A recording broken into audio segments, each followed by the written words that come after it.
হাসপাতালের অরাজক পরিস্থিতি। বনগাঁ মহকুমা হাসপাতালে রবিবার মধ্যরাতে মদ্যপ যুবতী ও যুবকদের দৌরাত্ম্য, সরকারি সম্পত্তি নষ্টের অভিযোগ। যারা যায় কালো রঙের গাড়িতে কয়েকজন মদ্যপ যুবক এসে এমার্জেন্সি বিভাগে গেট খুলে ঢোকার চেষ্টা করে। বাধা দেওয়া নিরাপত্তা কর্মীদের মারধর করে পোশাক ছিঁড়ে দেওয়া হয়। মধ্যরাতে ব্যাপক উত্তেজনা হাসপাতাল চত্বরে। আক্রান্ত হাসপাতালে 3 জন নিরাপত্তা কর্মী। রাতেই থানায় অভিযোগ দায়ের করে নিরাপত্তা কর্মীরা। ঘটনাস্থলে গিয়ে পৌঁছায় হাসপাতালে ফাঁড়ির পুলিশ। এমনকি পুলিশের সামনে মদ্যপরা প্রাণনাশের হুমকি দেয় নিরাপত্তা রক্ষীদের। যখন বাধা দিতে যাই তখন ওরা মারধর শুরু করে। আমাদের 4 জনকে মেরেছে। আমার এই গলার এই সাইডটা লেগেছে। একজন মহিলা ছিল ও 4 জন পুরুষ ছিল। তারা মদ্যপ অবস্থায় ছিল। তারা গেটেতে যে ডিউটি করছিল আমাদের তুষারদা ও উজ্জ্বল মণ্ডল, তাদেরকে বলে আমরা ভিতরে ঢুকবো।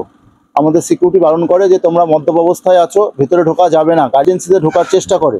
তখন যে ইমার্জেন্সি ডিউটিরত অবস্থায় ছিল তিনি আটকায়। বের করে নিয়ে আসার সাথে সাথে ওকে এই জায়গায় এসে 2-3 জন ধরে গালিগালাজ করে, কেন ঢুকতে দেওয়া হবে না।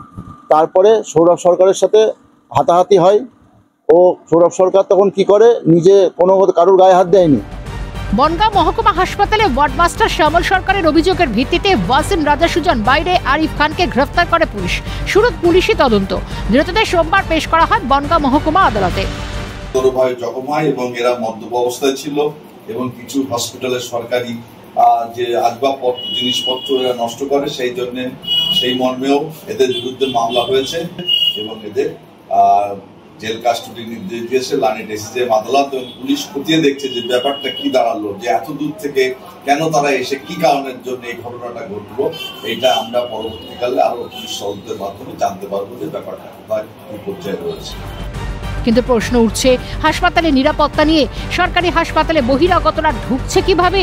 নিরাপত্তা রক্ষীদের ওপর চড়াও হওয়ার সুযোগই বা হলো কিভাবে? কেন রাতে হাসপাতালে ছিল না পর্যাপ্ত নিরাপত্তা রক্ষী? জ্যোতির্ময় চক্রবর্তীর রিপোর্ট, ক্যালকাটা নিউজ।